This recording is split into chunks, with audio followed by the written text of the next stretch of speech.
खाना खाएर आइज छिटो के छ काम आइज छिटो यहाँ हजुर आमा यहाँ खाना खाना आइज छिटो यो धन सकेर अनि त्यहाँ कोठामा आइज हस् आमा हस्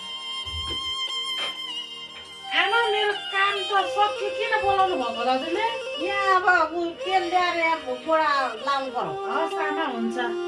यहाँ तेल छ यहाँ लाऊ हस् हस् हुन्छ आमा यही हो त्यो त्यही हो हुन्छ खै म लगाइदिन्छु नि त हामीले त अघि